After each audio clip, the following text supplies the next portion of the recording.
السلام علیکم ورحمۃ اللہ وبرکاتہ نحمدہ ونصلی علی رسولہ الکریم اما بعد فاعوذ باللہ من الشیطان الرجیم بسم اللہ الرحمن الرحیم رب اشرح لی صدری ویسر لی امری واحلل عقدۃ من لسانی یفقہوا قولی ربنا زدنا علما ربنا زدنا علما اللہم فقہنا فی الدین اللہم فقہنا فی الدین اللہم انا نسألک علما نافعا ورزقا طیبا وعملا متقبلا اللہم انفعنا بما علمتنا وعلمنا ما ينفعنا وزدنا علما اللہم انا نعوذ بک من علم لا ينفع ومن قلب لا يخشع ومن نفس لا تشبع ومن دعوة لا يستجاب لها اللہم ارنا الحق حقا وارزقنا اتباعه وارنا الباطل باطلا وارزقنا اجتنابه الحمد للہ الذی ہدانا لہذا وما كنا لنہتدی لولا ان ہدانا اللہ اللہم انت ربی لا الہ الا انت خلقتنی وانا عبدک وانا علی عہدک ووعدک ما استطعت اعوذ بک من شر ما صنعت ابوء لک بنعمتک علی وابوء بذنبی فاغفر لی انہ لا یغفر الذنوب الا انت الحمد للہ حمدا کثیرا طیبا مبارکا فیہ مبارکا علیہ کما یحب ربنا ویرضا الحمد للہ الذی بنعمتہ تتم الصالحات۔ الحمدللہ آج کی نشست میں ہم مختصر مضامین قرآن میں 23واں پارہ پڑھنے جا رہے ہیں۔ اللہ سبحانہ تعالیٰ ہماری اس مجلس میں برکتیں عطا فرمائے اور ہم سب کا بیٹھنا سیکھنا اور سکھانا قبول فرمائے۔ اے اللہ، ہم آپ کی رضا اور آپ کی محبت کی خاطر جمع ہیں۔ آپ ہماری اس مجلس کو قبول کیجیے اور آپ اس مجلس کو میں برکت عطا فرمائیے اور ہماری ہر طرح کی خطاؤں سے درگزر فرمائیے اور ہمیں حق ادا کرنے کی توفیق عطا فرمائیے۔ سورہ یاسین قرآن حکمت بھرا قرآن جو ہم پڑھیں گے اس میں سورۃ یاسین میں بہت سے لوگ اس کو قرآن مجید کا دل کہتے ہیں، لیکن احادیث سے ایسی جو کوئی بات کہیں صحیح اوتھینٹک اگر ہوئی تو ہم ضرور واضح کریں گے۔ اللہ سبحانہ تعالیٰ نے فرمایا بسم اللہ الرحمن الرحیم یاسین، حروف مقطعات ہیں، اس کے معنی اللہ تعالیٰ ہی جانتے ہیں۔ فرمایا والقرآن الحکیم، حکمت والے قرآن کی قسم کھا کر اللہ سبحانہ تعالیٰ فرما رہے ہیں انک لمن المرسلین، کہ اے میرے حبیب صلی اللہ علیہ وآلہ وسلم آپ بلا شبہ رسولوں میں سے ایک رسول ہیں۔ علی صراط مستقیم، آپ سیدھی راہ پر ہیں۔ تنزیل العزیز الرحیم، جو غالب اور رحم کرنے والے کا نازل کرتا ہے، یعنی قرآن۔ ایسا زبردست کلام کس لیے اتارا؟ لِتُنذِرَ قَوْمًا مَّا أُنذِرَ آبَاؤُهُمْ فَهُمْ غَافِلُونَ، تاکہ آپ ایسی قوم کو ڈرائیں جس کے آباء و اجداد نہیں ڈرائے گئے تھے، لہٰذا وہ غفلت میں پڑے ہوئے ہیں۔ کیا واضح ہو جائے؟ تاکہ لقد حق القول علی اکثرہم فہم لا یؤمنون، ان میں سے اکثر پر اللہ کا یہ قول ثابت ہو چکا کہ وہ ایمان نہیں لائیں گے۔ کیوں؟ کیا وجہ تھی ان کے ایمان نہ لانے کی؟ ان کا تکبر، ان کو بہت تکبر تھا اپنی سرداری پر، اپنے اجارہ داری پر، اپنے ٹھیکے داری پر بہت تکبر تھا، اور وہ دنیا کو آخرت پر ترجیح دیتے تھے، اس وجہ سے وہ اس چیز سے محروم رہے۔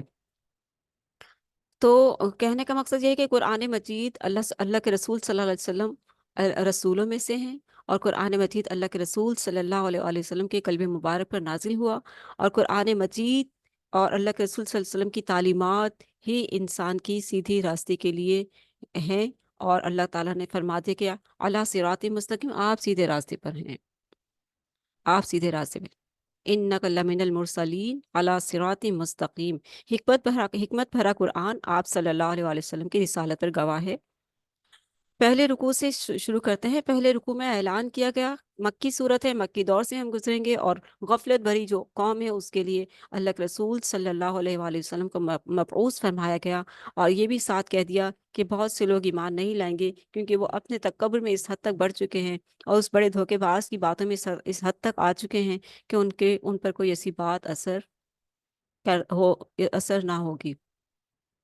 پہلے رکوع میں اعلان کیا گیا کہ حکمت بھرا قرآن پیش کرنا نبی علیہ الصلوۃ والسلام کی رسالت کا واضح ثبوت ہے۔ انک لمن المرسلین، بے شک آپ رسولوں میں سے ایک رسول ہیں۔ اللہ نے آپ صلی اللہ علیہ وآلہ وسلم کو ایک غافل قوم کی طرف خبردار کرنے کے لیے بھیجا ہے، البتہ ان میں سے اکثر ایمان نہیں لائیں گے۔ وہ تکبر کی آخری حد تک پہنچ گئے ہیں۔ جب انسان تکبر کی آخری حد تک پہنچ جاتا ہے تو اس کے لیے بہت مشکل ہے کہ وہ پلٹے، اور اتنے پیارے حبیب صلی اللہ علیہ وآلہ وسلم ان میں مبعوث فرمائے گئے، پھر بھی مبعوث فرمائے گئے کہ شاید غفلت سے باہر آ جائیں۔ ان کے سامنے موجود وقتی مفادات اور ان کے پیچھے آبا پرستی کے تصورات وہ رکاوٹیں ہیں۔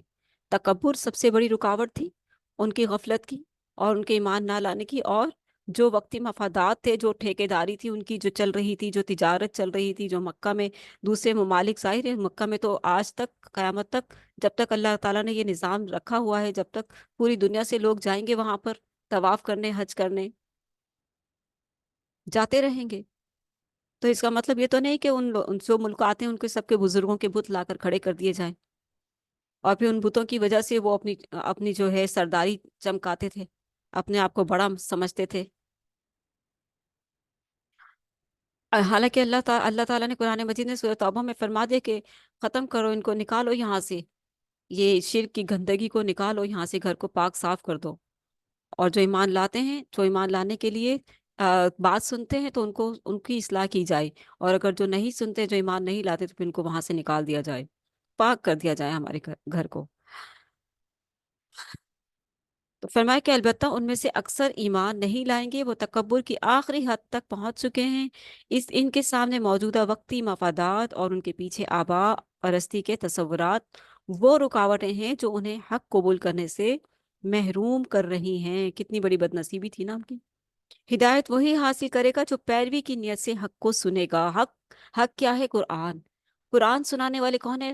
نبی علیہ الصلوۃ والسلام صلی اللہ علیہ وآلہ وسلم کے منہ مبارک سے حق سنوایا جا رہا ہے، اور قرآن جیسا حق سنوایا جا رہا ہے، ایسی خوبصورت کتاب جب رسول اللہ صلی اللہ علیہ وآلہ وسلم کے پاس آ کر لوگ سنتے تھے تو ان کے دل بدل جاتے تھے، لیکن یہاں بتا دیا ہے کہ انہیں حق قبول کرنے سے یہ جو کر رہی ہیں رکاوٹیں، ہدایت وہی حاصل کرے گا جو پیروی کی نیت سے حق کو سنے گا۔